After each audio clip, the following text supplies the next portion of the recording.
In the headlines, 1 dead, 3 injured in Kuje prison attack. President Buhari effects cabinet reshuffle, gives new ministers portfolio.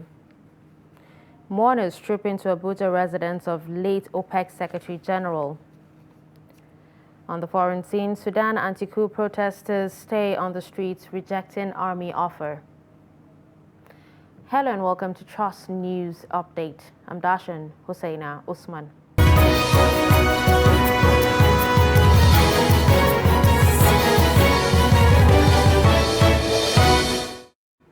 Now the news in detail.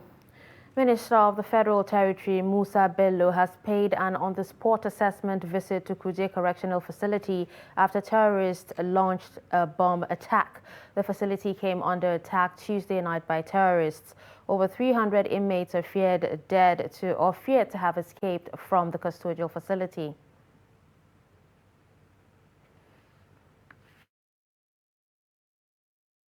Over the death of a very fine, gallant officer from the Nigerian Civil Defense Authority who was gunned down by the criminals.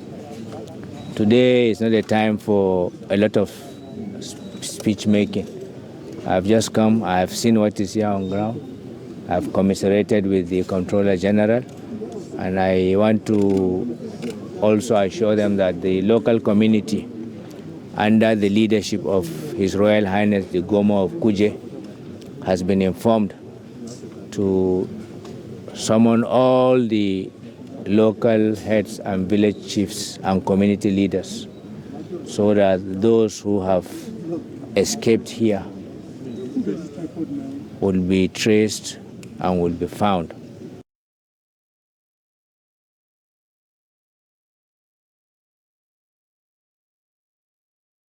President Muhammadu Buhari has sworn in 7 ministers recently screened and confirmed by the Senate.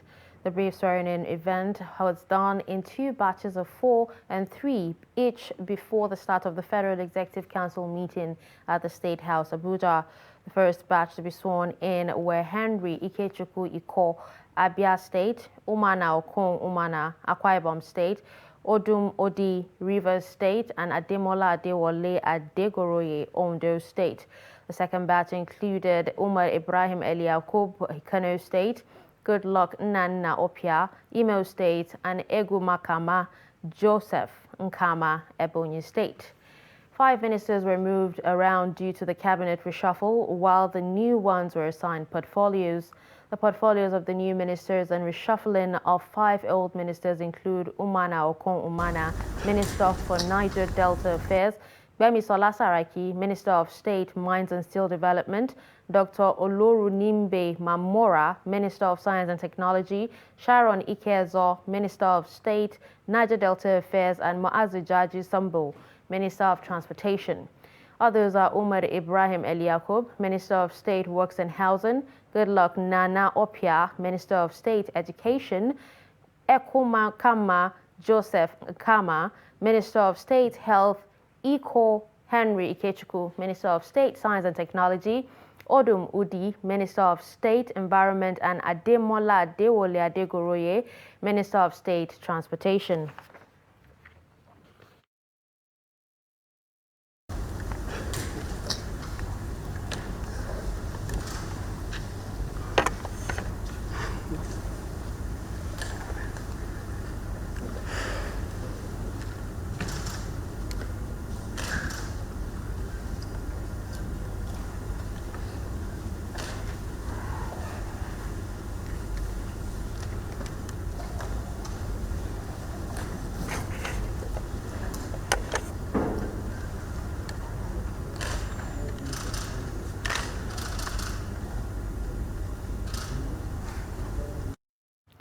President Muhammadu Buhari will leave Abuja Wednesday, July 6 to participate in the International Development Association for Africa Summit in Dakar, Senegal.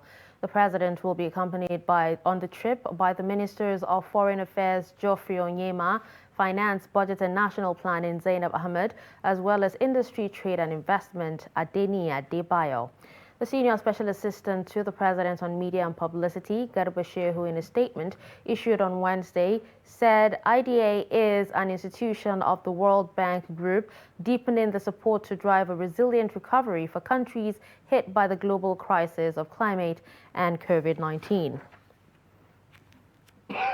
We now have in the studio Kehinde Amodu, our State House correspondent, to discuss the changes in the cabinet. Good afternoon, and thank you so much for joining us. Thank you for having me. All right, so now 6 out of 7 new ministers, are given portfolios as ministers of state. Is this a deliberate action? Well, these ministers are joining the cabinet for the last lap, the next 1 year. Yes, it's a deliberate action. There are ministers that have been there before them, and so they're going to come and deputize them. Very strange, however, is the minister that made full minister. That's Muazu Jaji Sambo. He joined the cabinet last year when President Buhari sacked 2 ministers, and now he is the minister from Minister of State. He has been elevated to the Minister of Transportation.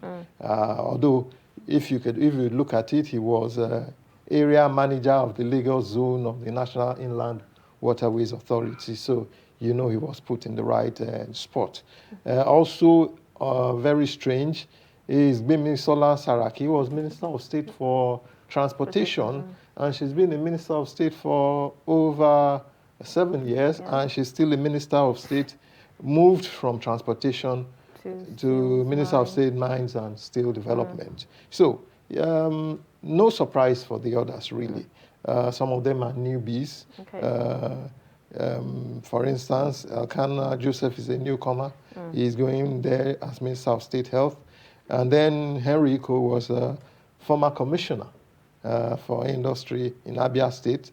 He was actually running for Senate, and then I think he was compensated with that seat as the Minister of State for Science and Technology. Okay, so do we expect, these ministers to hit the ground running immediately? It depends on what you call hit the ground running.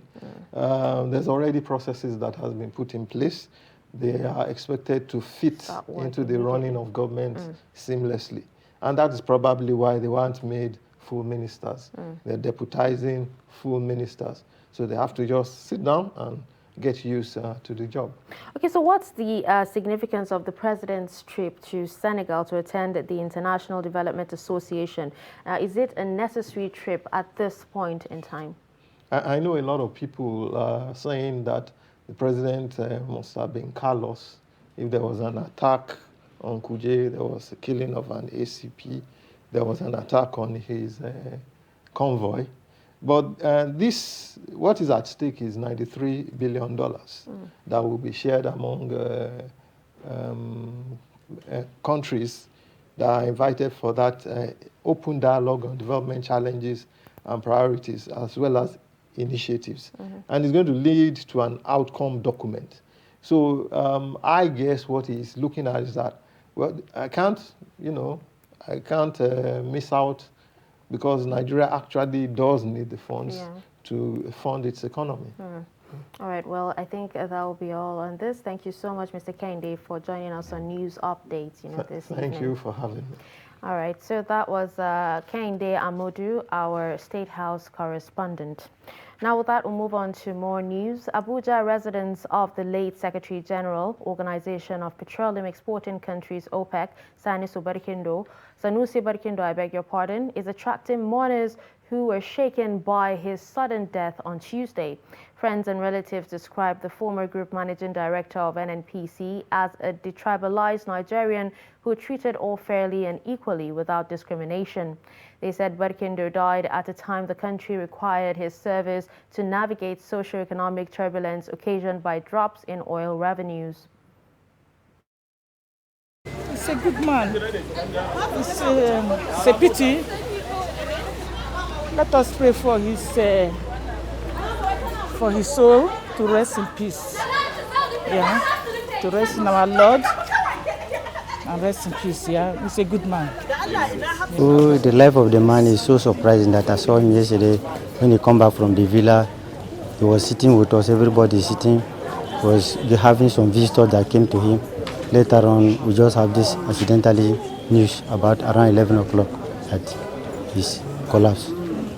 He's a very nice man and he's very good to the public, and he works for so long in Opec and both worldwide in the whole country. It's such a detribalized Nigeria that I've ever seen. You don't care where you come from. Once you are resourceful,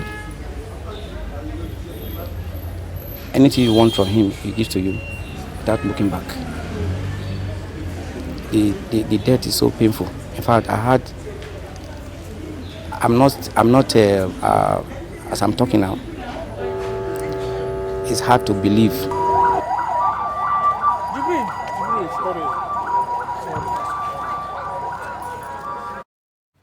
Relatives of the Abuja-Kaduna train attack victims on Wednesday staged a peaceful street protest demanding the release of their loved ones who have been in captivity for 100 days. The protest commenced from Nepa roundabout to other streets in the Kaduna metropolis.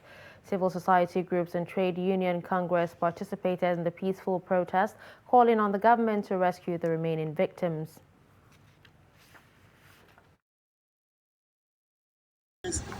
Things have not been the same with us. One can only imagine what our loved ones have been going through in this last 100 days in the deep forest. You know, the same clothes, no clean water to drink, no medical care. A lot of them are sick. One has even been shot and is injured. We don't know his condition now. We have been talking to the government. We have been appealing to the government and security agencies in the last 100 days to rescue our loved ones. But so far, we have not seen much. It is really very disappointing. We are appealing again to the government to do what that is necessary to bring out our loved ones in the shortest time possible. If we all remember, our loved sisters, they are extra in the bush. Victim in the bush. Today we're just 3 days away from Eid al-Kabir. We are praying that they will spend the Eid al-Kabir with us. This is our hope, this is our prayer to the government. We want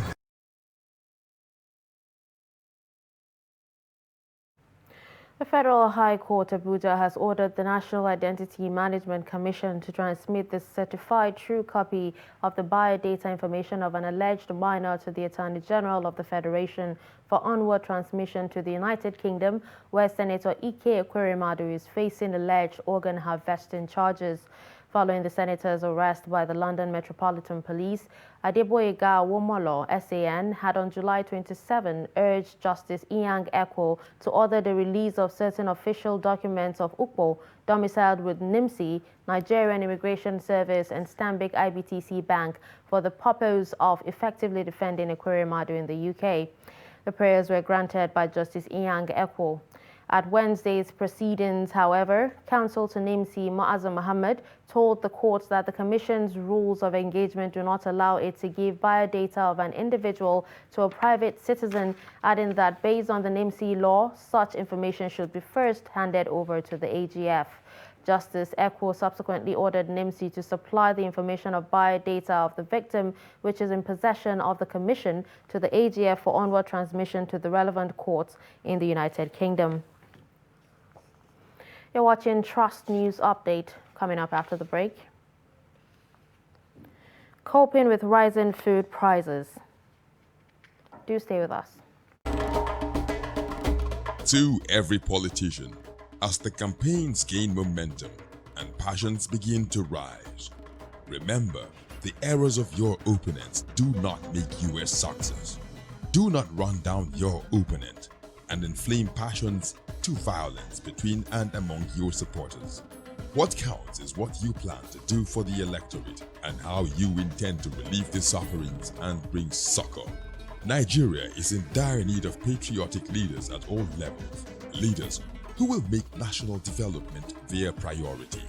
Concentrate on telling the electorate what you intend to do when you get into office. Focus on making your vision clear to the electorate. Don't engage in verbal abuses, fake news or speeches. Keep dealing with issues that will bring progress. You win the hearts and minds of the people by being above board, by being civil, patriotic, and showing empathy. Let's join hands to make the 2023 elections peaceful. A message from the National Orientation Agency.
Welcome back and thanks for staying with us. You're still watching Trust News Update.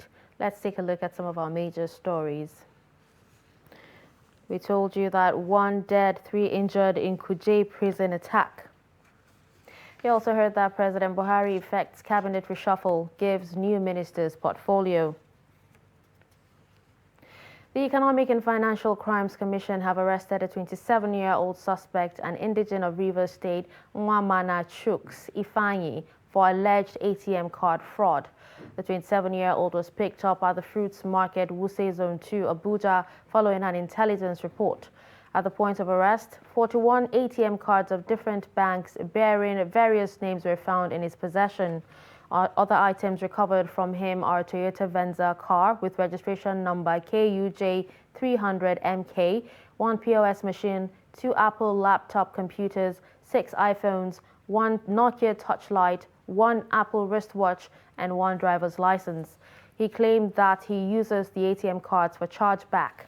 Chargeback is the fraudulent act of using an ATM card to withdraw money and afterwards call the bank to dispute the transaction and ask for a reversal. He will be charged to court as soon as the investigation is concluded. A mild drama ensued on Tuesday at the Nnamdi Azikiwe International Airport, Abuja, when the Executive Secretary, Niger State Pilgrims Welfare Board, Umar Makun Lape, stopped the chairman, National Hajj Commission of Nigeria, Zikrullah Hassan, from boarding a plane for Hajj in Saudi Arabia. Lape, who stated this in a telephone interview with newsmen from Mina, said he could not allow the chairman to leave for Hajj while 50% of intending pilgrims from Niger State and some states in Nigeria were yet to leave. According to him, leaders are expected to be the last to leave for Hajj to ensure that no intending pilgrim is left behind. The Saudi Arabian airspace will be closed by Wednesday midnight. Meanwhile, the Hajj Commission has clarified that its chairman, Zikrullah Kunle Hassan, had to proceed to Saudi Arabia to enable him make further arrangements in the interest of Nigerian pilgrims. A statement by the Commission's Assistant Director, Public Affairs, Fatima Sanda Usara, explained that the chairman has mandated the Commissioner of Operations, Abdullahi Magaji Hardawa, to coordinate arrangements in the home front with Deputy Director and Head of Aviation, Engineer Goni Sanda, and Deputy Director Special Duties, Bashir Jazuli, as assistants.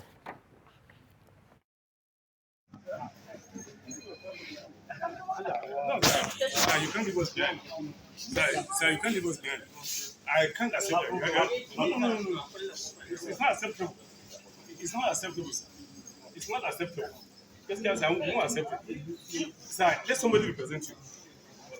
Sir, if you leave here, okay, tell us to leave. Make a pronouncement that there's no more help, then we'll leave. If I think there's no more, I will tell you there's not. No, when you are going, sir. If you are not going, Nigerians are lamenting the high cost of living following soaring food prices as inflation hits a 4-year high. In this report, Ibrahim Ismail from Gombe State reports that there is an air of uncertainty among majority of Nigerians as inflation is set for the 8th consecutive monthly increase. The report. This is the residence of Dr. Habib Muhammad, residing in Tabra area along Gombe bypass. He caters for a family of 10.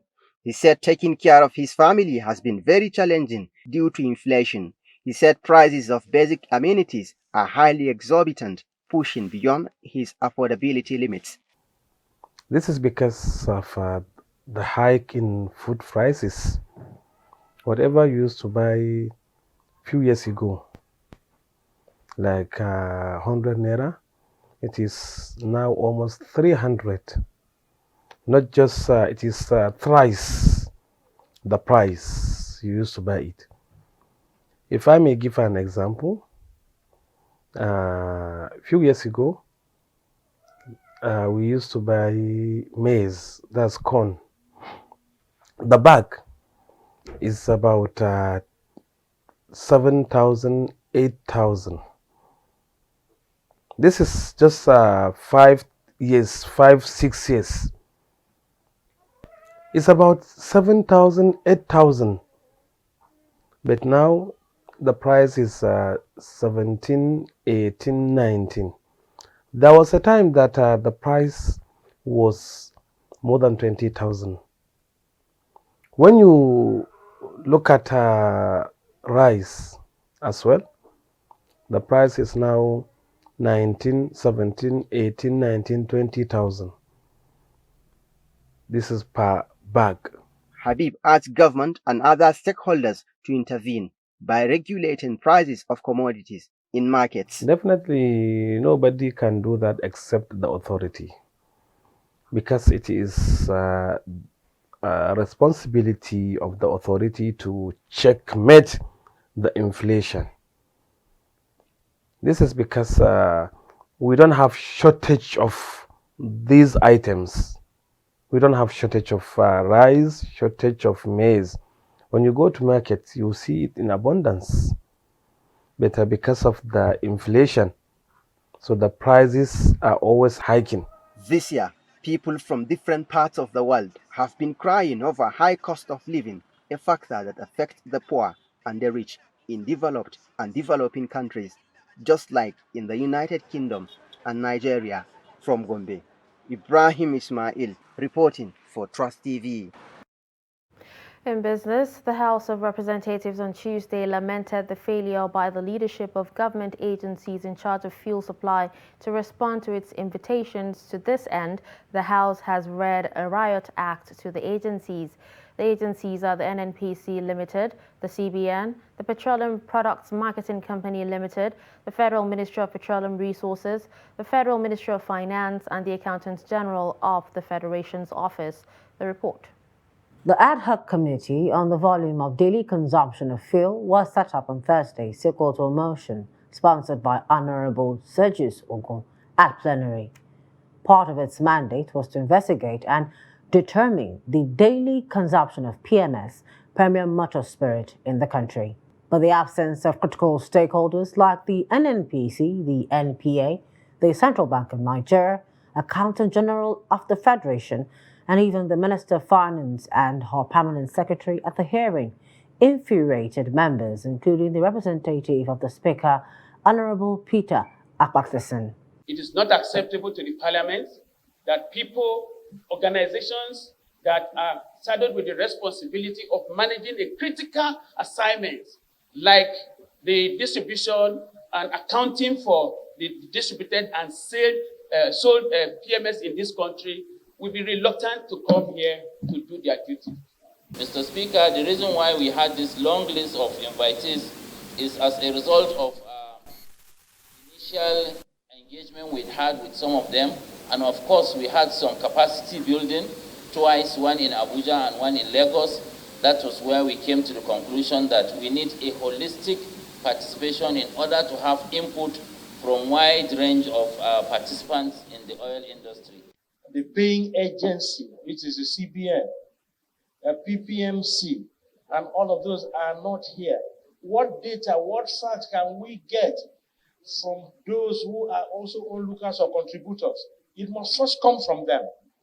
In a nation where we have an annual appropriation of about 17 trillion and we're spending over 6 trillion on subsidy alone, almost half of the nation's revenue, and nobody takes this seriously. I'm not too sure whether we want the nation to succeed or whether we want it to go completely under. However, the committee still went ahead with proceeding after intervention by some members advising that legislative time should not be wasted. It then gave time to agencies like IPMAN, DAPMAN, Governors Forum, the Organized Labor, amongst to make submissions. Mr. Chairman, I want us to look at how many of us who have traveled from far and near to be here, how parliamentary man-hour is very expensive. I want to put some amendment to the motions moved by my colleagues to say that a few of them who are legally here, Mr. Chairman, we can take them. But those who are here and do not have the capacity to represent their bosses, Mr. Chairman, I want to ask that those we cannot take them. But as Nigerians, Mr. Chairman, they can sit down, they can watch, they can listen, they can be part of what we are doing, but they may not be able to give any evidence that will be acceptable by this committee. Only last week, there was disagreement between the NMDPRA and IPMAN over bridging the gap as a result of the rising cost of IPMAN's operations, reportedly to the tune of over 70 billion naira in the interim to address the lingering fuel scarcity. The committee thereafter adjourned to a later date.